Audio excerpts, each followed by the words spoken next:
าพัดน้องกะโยนพระคุณเจ้า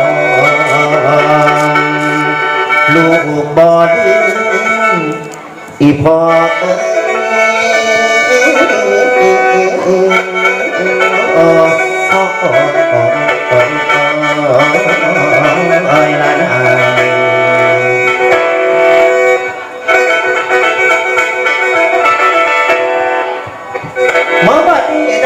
สการกาปกพระผู้ทานดอกทั้งหลายทั้งพระเทศสีพวงมาส่งองค์เจ้าองค์ผมขอเอาสิ่งนี้ผู้ใดก่อนสิก้าวปีน้ำผู้ขาสิ่งใส่หน่อย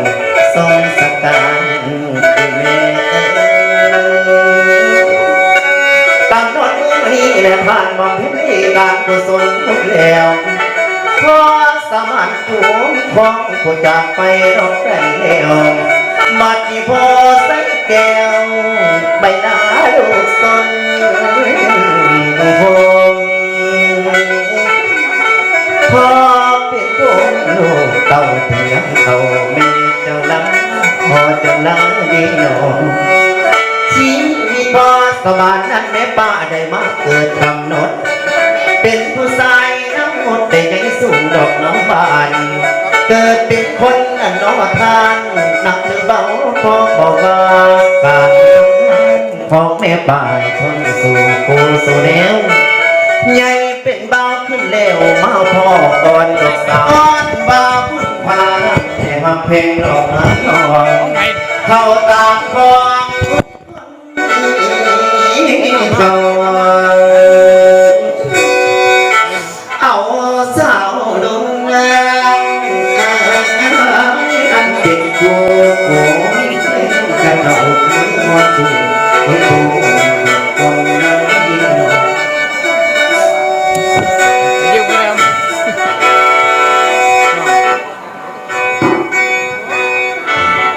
เดี๋ยวมาลังซีดูเลย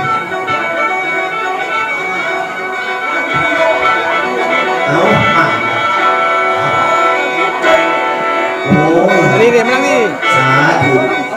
ฝากไปเนาะสาธุอีเมลสินเส้นหน่อยได้มื้อนี้ก็สิถวายผักนะบ่เอาไปดอกมาเด้อผู้ใดจะเฮ็ดบุญนำอีกพอย้อนบุพเพอีกสัมสันนิวาสบางลางดอกน้ำเอ๋ยสร้างความเพิ่งสองเฮาอ้ายรับรองบ่นี้เจ้าอยู่กันไปตัวเขาสอบเฮาสิบอกงานอายสมานสิขอเป็นตัวสั่งว่าก็มีหนอเกิดเป็นคนสานี่สิบอกห่วงดอกยิงใดผู้แล้วเอาสาวรุ่นคนไทยคนไทยแม่จะได้ก็คือน้องอยู่กันพองหลายปีเจ้าวิบุญตามาเกิดพวงดอกยังอีกเป็นทั้งมาเกิดล้วนอยู่ในพ่อความอดทนนี่หน่อยได้สองคนบ่ให้พรทั้งลูกอ่อนบ่เคยยิ่ง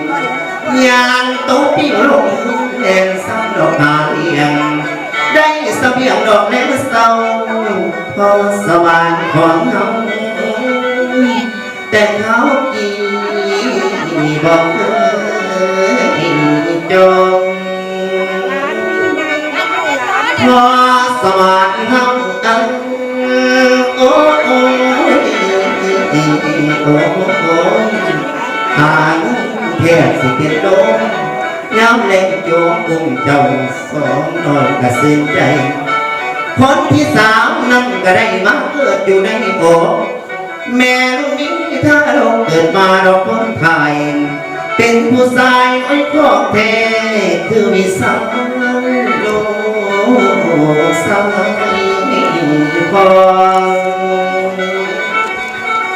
วิสัง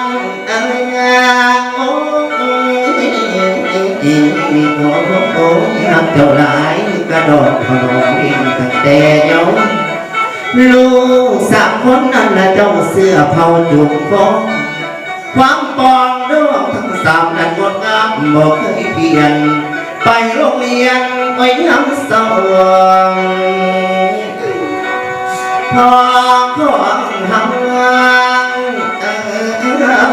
หาเงินส่งถ้าสว่างอยู่ส่งขนมเจ้าจังใหญ่มาทั้งเมืองลูกชายดาวนั้นแม่บ้าเดียวนี้ซาไปไกลพุ่นแล้วย้อนอายบิดาได้ตอบแทนดอกเจ้าบวชเป็นสงฆ์เข้าแทนพระผู้เป็นพ่ออาจารย์วิชายุคที่โหนำจบก็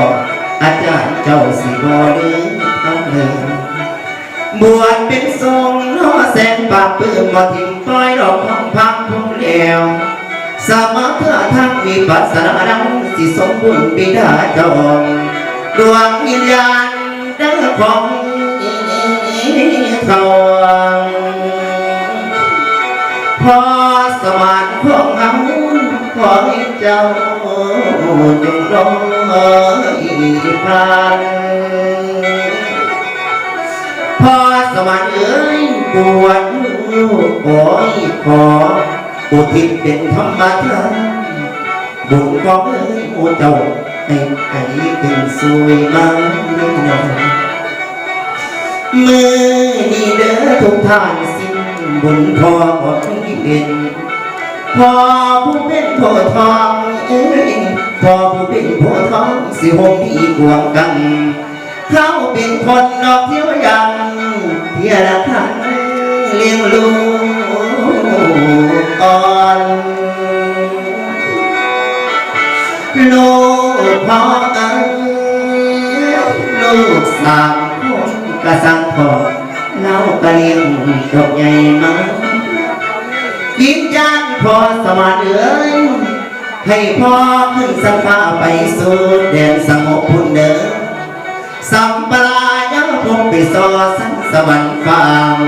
พอไปยังเปิดห้อยถาดาวหนึ่งดอกไม้ใส่นกยางกาจะได้ห้องดอกสัวเซลไปสู่ปอดอารมณ์แล้วพออย่าห่วงดอกทั้งดังลูกเจ้ายังดอกทั้งสามสิเบิ่งแย่งบอกเทมังบนพอเคยน้อสงสารอีหยังเอาไว้เด็กให้มาพบแก่สาแก่บอนกระทำทั้งเลยวิญญาณพอสวรรค์เอ้ยขันเจ้าไปบอนกำวันมันทุกให้พ้นทุกเด้อพอเอ้ยโต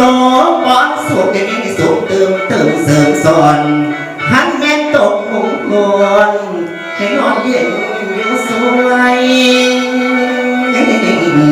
สวยพอสมานตกบนรวยเด้อสาดาเด้อทำกดทำนี้ทำเบื่อขันมาชาตาดีขันเพิ่นมามีจริงลูกสายยิงทั้งสามสิเบิ่งแยกหมดที่วางบนแม่เคยสงสารอันยังเอ้ยเอาไว้แม่พอมันมองอับแห่สาแห่ดอกดังมือทำเลยพอสมานเอ้ยมือนี่สูงซาเชื่อได้มาทรงสการลายพุ่นแล้วมีทั้งนายพอนายกอบตสิพร้อมคนสังวานคณะผู้ตายทานทั้งกำนันพ่อผู้ใหญ่พอสมานประสงค์ทรงให้เทียนทองดอกสุขคนนี้หนอมีทั้งลูกเรียบบ้านทั้งลูกบาดเด่นทั้งพระสงฆ์นี่สิทรงพอดดอกฟาง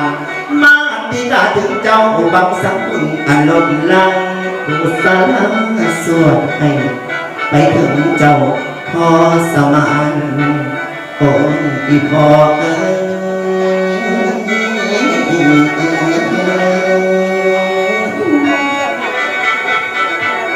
ได้ยินเสียง สิ่งชายน้อยลอยอาว่าโยฟ้าลงไปในเวหง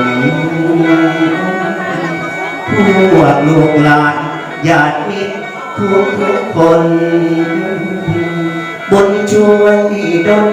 เกิดวิมานที่เมืองเนพวกลูกหลานและเมียที่เจ้ารักประจับจิตทั้งมวลมิตรของคุณพ่อสวรรค์เอ๋ยจากวันนี้เพียงแต่กายนั้นกลับบ้านเอ๋ยส่วนใจเอ๋ยไม่เคยทิ้งคุณแม่ลุง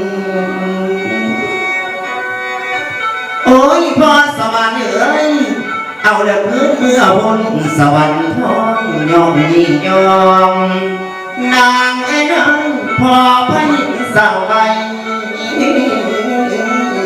ไปคืนคองแม่นเต้าดังพอสวรรค์เอ้ยโอ้ยน้องโอ้ยนางพ่อโอ้โอ้โอ้ยละนางสาธุสาธุสาธุมื้อนี้สิงใส่ดอยพุ่งมาลาเป็นหมอลำที่พอสมานเพิ่นมักฟังหลายได้มาล่ำชีวประวัติของคุณพ่อแล้วมื้อนี้ขอให้พ่อไปหอดสัมปนายาภพข้างหน้าสู่แดนทิพย์แดนสวรรค์พุ่นเด้อสาธุ